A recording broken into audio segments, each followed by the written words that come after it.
Hi, I'm Benjamin Bell of This Week with George Stephanopoulos, and I'm here with Fox News contributor Karl Rove. Welcome. Thanks for having me. Of course. And because we believe all politics is social here at This Week, we're going to put your questions from Facebook to Karl, who was also the Deputy Chief of Staff to President Bush. George W. Bush. Exactly. 43 as opposed to 41. So the first question comes from Rick Gibbs, who says, Karl, what, in your opinion, was the greatest accomplishment of the Bush administration? Well, if you had to pick one, it would obviously be in the aftermath of 9/11, keeping America safe and foiling efforts to follow on the attack of 9/11 with others. Right. And, you know, we actually had a lot of questions about the Iraq War, obviously. You know, when you think about it 10 years after the invasion, we just passed that anniversary, do you have any regrets, or is there anything you look back on and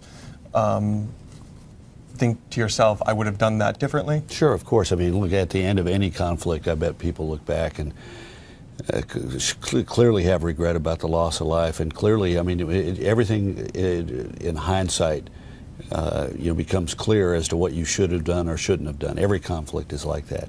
But the world is a safer place with Saddam Hussein gone.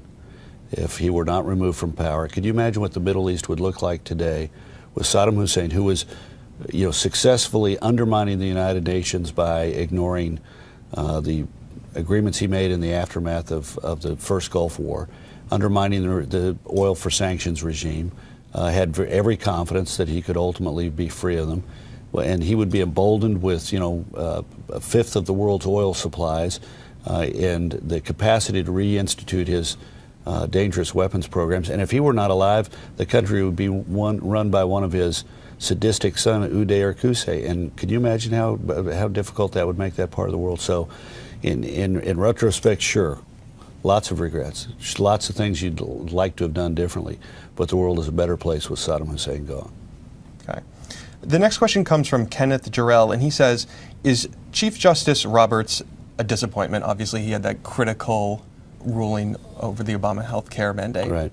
Well, in one sense, yeah, you wish he'd gone on the other side and been 5-4, declaring it unconstitutional. On the other hand, when you appoint somebody because of their character, their convictions, their abilities, and not because you have a belief, a confidence in a foreordained outcome in any given decision. You appoint them for their leadership and for their legal acumen. And you know, you have to look at the long narrative of his record on the court, which is only now beginning. But had I wished he acted differently in it, yes. But on the other hand, he's been a strong leader who's restored public confidence in the court and has led the court to make some important decisions. Okay. And two more lighthearted questions here. How do you feel about Stephen Colbert's Big Canned Ham rendition of Your Head? That comes from Gary Steele. Have you seen it? Well, yeah. Look, he's an entertainer, so he gets to be funny and exaggerate things and so forth. Though I have to admit, when he took out the knife and started stabbing it, I think he might need a little bit of professional counseling on his anger management issues. That was I don't know whether that was working out his inner feelings or encouraging maybe somebody to maybe mimic him or just sort of being funny. But there was a little bit of, you know, anxiety in his stabs there. So okay. And what do you think of President Bush's paintings? Have you seen them?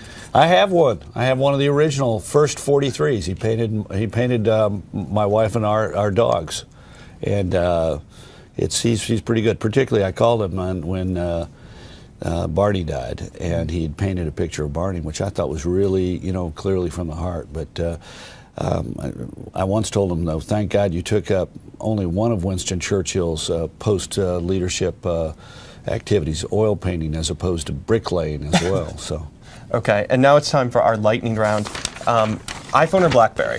iPhone, of course. Okay. Favorite movie of the year? Well, of the last 12 months, Sure. It's a tie. Skyfall and Lincoln. I enjoyed both of them immensely. Best Bond movie ever, and a really fine movie on Lincoln. Great movies. And finally, comfort food. Fried chicken. Okay, fried chicken. Well, thank you for taking the time to join us today, Those Karl. last three questions were really critical. I'm really glad we had a chance to explore them in depth. They're very, very important. Yeah. Now, what's your iPhone or BlackBerry? iPhone. Favorite movie the last 12 months? Argo. Argo. Interesting choice. Comfort food? Peanut butter and jelly. There we or go. maybe Elvis peanut butter and bananas, and I think it's with bacon. But thank you. Yeah, but don't here. You got to give up that habit early, man. Okay, give up that habit early. I will. I promise. Good, excellent. Well, thank you so much for taking time to join us this morning, Karl, and thank you to everyone who submitted their questions. You can follow us on Facebook at facebook.com/thisweekabc and on Twitter at thisweekabc.